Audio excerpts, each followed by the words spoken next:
Hello दोस्तों, कैसे हो आप सब। आज हम डिस्कस करने वाले हैं कि कैसे हम लोन की अकाउंटिंग करेंगे एज पर इंड एस 109 और IFRS 9 using effective interest rate method. जो आईगैप में प्रिस्क्राइब था वो नॉमिनल इंटरेस्ट रेट मेथड था। अभी तक हम अकाउंटिंग आईगैप के हिसाब से कर रहे थे। अब नाउ इंड एस प्रिस्क्राइब था इफेक्टिव इंटरेस्ट रेट मेथड, तो हम उसके हिसाब से अकाउंटिंग करते हैं। तो सबसे पहले कुछ अजम्पशंस चाहिए होगी हमें लोन के लिए। जैसे हमने यहाँ पे ले ली अजम्पशंस 20 लाख रुपीज का लोन है। ठीक है, 20 लाख का लोन हो गया और टेन्योर हो गया 3 इयर्स का।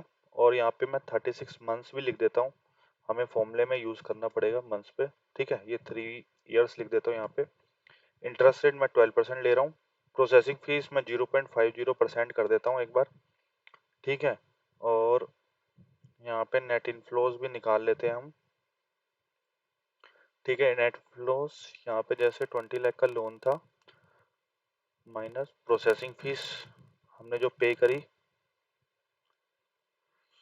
ठीक है, तो ये यहाँ पे 19,90,000 रुपये आ गया। 20 लाख का लोन लिया जिसमें से हमें 19,90,000 मिला। ठीक है, 10,000 हमारी प्रोसेसिंग फीस हो गई। ठीक है, और अब सबसे पहले हम यहाँ पे इफेक्टिव इंटरेस्ट अभी हम निकालेंगे। लोन अमोर्टाइजेशन शेड्यूल पे आ जाते हैं। तो सबसे पहले जैसे हमने यहाँ पे 36 मंथ्स का लिया, तो सबसे पहले हम यहाँ पे 36 मंथ्स निकाल लेते हैं। 32, ये 36। ठीक है, तो ये 36 हो गया।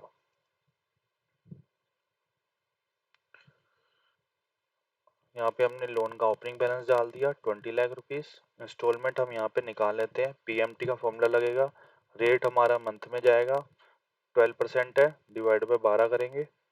पीरियड 36 मंथ्स है। ठीक है, प्रेजेंट वैल्यू जो हमारी है वो यहाँ पे 20 लाख दी गई है। ठीक है, तो यहाँ पे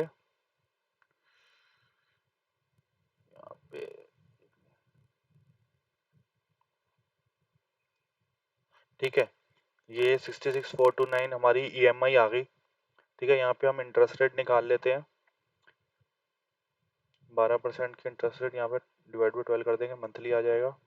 प्रिंसिपल निकाल लेते हैं, 66 में से 20 माइनस कर देते हैं, इंस्टॉलमेंट में से इंटरेस्ट। क्लोजिंग बैलेंस निकाल लिया हमने, ओपनिंग में से प्रिंसिपल माइनस कर दिया। नेक्स्ट मंथ हमारा जो ओपनिंग होगा वो ये बन जाएगा। और अब यही फॉर्मूला हमने सीधा नीचे तक पेस्ट कर देना है। ठीक है, इंस्टॉलमेंट हमारी 36 मंथ सेम रहेगी। ठीक है, इंटरेस्ट रेट हम यहाँ पे रेट को फिक्स कर लेते हैं जिससे कि कोई एरर ना आए। ठीक है, और प्रिंसिपल जो होगा वो हमारा फॉर्मूला हम कॉपी पेस्ट कर देते हैं नीचे तक। ठीक है, ये क्लोजिंग बैलेंस भी हम फॉर्मूला नीचे तक पेस्ट कर देते हैं। ये 0 हो गया, इसको हम ब्लू करके वाइट कर लेते हैं कि हमारा ये कैलकुलेशन बिल्कुल परफेक्ट हो गई। ये हमारा क्या बन गया, लोन अमोर्टाइजेशन शेड्यूल बन गया। ठीक है, ये हम आई गैप के हिसाब से इसके यूज़ करते थे अकाउंटिंग करने के लिए, क्योंकि इसमें जो प्रोसेसिंग फीस का अमोर्टाइजेशन है जैसे जो इंडिया प्रिस्क्राइब करता है वो नहीं हुआ। ये अपफ्रंट इसी में ही एडजस्ट हो जा रहा है। जैसे आप देख रहे हो 20 लाख का लोन लिया हमने, 20 लाख का पे कर दिया। ठीक है, और जो प्रोसेसिंग फीस है वो हमने पे वैसे कर दी, अपफ्रंट पे कर दी, उसको अलग से हमने डेबिट कर दिया पीएनएल में। अमोर्टाइज नहीं हुआ over the period of tenure of the loan. तो जो इंडिया प्रिस्क्राइब करता है हम उसके हिसाब से करते हैं। यहाँ पे लिख देते हैं loan amortisation schedule using EIM effective interest rate method. ठीक है, ठीक है, ये लिख दिया हमने। अब ये हमने सिंपल करना है। ये 36 मंथ्स को हमने यहाँ पे उठा लेना है। ठीक है, पहले हम यहाँ पे ये निकालते हैं IRR, मतलब basically effective interest rate rate निकालना होगा हमें। कैसे निकलेगा, यहाँ पे जो 36 मंथ्स है, पहले मैं यहाँ पे इसको 36 मंथ्स लिख देता हूँ, +1 3, यहाँ पे ये हो गया 34 35 36। ठीक है, और इसको मैं एक बार ये माइनस में लेता हूँ। Reason being is to calculate IRR, rate निकालने के लिए हमें माइनस में लेना पड़ेगा। ठीक है, ये यहाँ पे इसको हम सेम सेम इंस्टॉलमेंट हमारी 36 मंथ सेम रहेगी। तो अब यहाँ पे इफेक्टिव इंटरेस्ट निकालने के लिए देख लो, IRR का फॉर्मूला लगाया हमने। ये 1% आया, इसमें हम मल्टीप्लाई करेंगे 12, ये मंथली हो गया रेट। अब ये एनुअली रेट हो गया, 12.35% हमारा इफेक्टिव इंटरेस्ट रेट हो गया। ठीक है, कैसे निकाला? IRR, IRR का फॉर्मूला लगा दिया कि 19 लाख का 90,000 का नेट इनफ्लो था और हमने जो आउटपुट दिया वो 23,91,430 दिया, तो उसका ये IRR का रेट निकाल दिया। IRR basically stands for the effective interest rate that we use to calculate using inflows and outflows, मतलब हमने कितना इनफ्लो आया और कितना हमारा आउटफ्लो गया 36 मंथ्स में, उसके बेस पे क्या इफेक्टिव इंटरेस्ट रेट निकला। ठीक है, तो अब हमें यहाँ पे जो ओपनिंग लेना है वो हमारा जो नेट इनफ्लोज आया वो लेंगे हम। ठीक है, 19,90,000 इंस्टॉलमेंट हमने पहले ही निकाल ली थी PMT के फॉर्मूले से। ठीक है, तो ये हमारा 36 मंथ सेम रहेगी। ठीक है, और इफेक्टिव इंटरेस्ट रेट हमने यहाँ पे ये लिया मल्टीप्लाई बाय 12.35% डिवाइड बाय 12, और एक्चुअल इंटरेस्ट रेट हमारा पहले ही निकला हुआ था। ट्रांजेक्शन कॉस्ट मेरी निकल गई, इफेक्टिव माइनस एक्चुअल, प्रिंसिपल मेरा पहले ही निकला हुआ था। ठीक है, क्लोजिंग में मेरे को कैसे निकालना है ये ध्यान रखना, opening plus transaction cost minus principal. इसकी क्लोजिंग ऐसे निकलेगी, opening plus transaction cost minus principal. अब ये जो हमने ये सब चीज निकाली है इसको कॉपी करेंगे नीचे तक और ये पेस्ट कर देंगे। ठीक है, और यहाँ पे हम क्या करेंगे, फॉर्मूले को, ठीक है, कोई एरर हो गई हमसे। ठीक है, इफेक्टिव इंटरेस्ट रेट पे हमने ये रेट को फ्रीज नहीं किया, इसलिए ये सारी एरर हो गई। अब आप देखोगे ये 0 हो गया।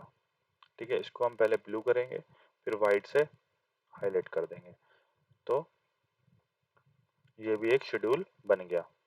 ठीक है, तो इसमें हमने ये निकाल दिया कि कितना हमारा नेट इनफ्लोज आया था और क्या इंस्टॉलमेंट्स हमने दी। ठीक है, ये इनफ्लोज आया, ये हमने इंस्टॉलमेंट्स पे कर दी, और ये हमारा इफेक्टिव इंटरेस्ट रेट था, और ये हमारी ट्रांजेक्शन कॉस्ट गई जो कि 10,000 रुपए। अब ये 10,000 जो अमोटाइज हो गई, आप देख लो यहाँ पे 10,000 अमोटाइज हो गई। ये जो हो गया हमारा इफेक्टिव इंटरेस्ट रेट हो गया, ये हमारी इंस्टॉलमेंट्स हो गई। ठीक है,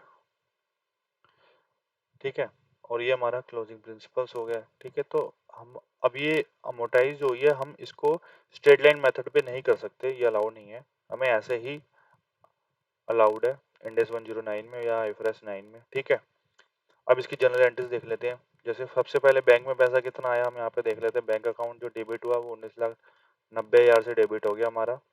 अनअमोटाइज प्रोसेसिंग फीस हम यहाँ पे एसेट के तौर पे बनाएंगे जो कि 20 लाख माइनस 90,000 कर दो या मल्टीप्लाई बाय 0.50 कर दो, जैसे करना हो।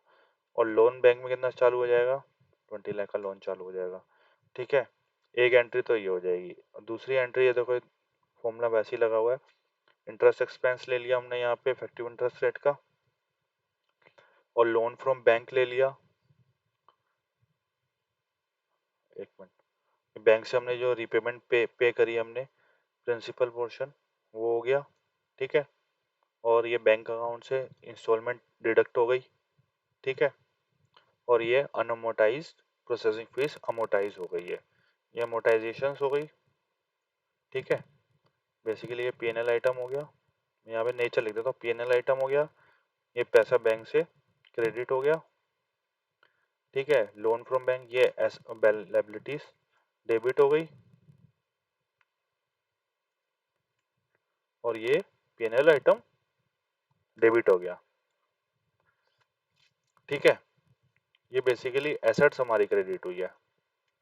ठीक है, तभी तो ये हमारी खत्म हो रही है। पहले 10,000 थी, यहाँ पे भी लिख देता हूँ मैं एक बार, ये दो तो एसेट थी, बैंक अकाउंट और अनअमोटाइज प्रोसेसिंग फीस, और ये हमारी लायबिलिटी थी।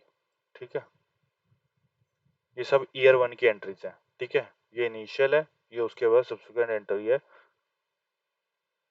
ईयर 1 की। ठीक है गाइज, अगर आपको मेरी वीडियो अच्छी लगी तो please do like comment and subscribe. Thank you so much.